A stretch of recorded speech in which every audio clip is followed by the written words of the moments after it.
السلام عليكم ورحمة الله وبركاته. نامادي مي في كديجة توارجات أورومو يروم ماكتو مالي داوني كوني mana aadaa sidaamaati kun amma bishaan hin galchu tak homa ajaa'iba allahu akbar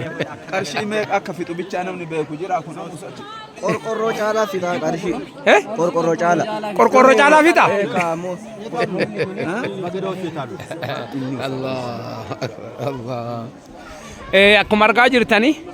mana sidaama keessatti dur eegana ammallee aadaa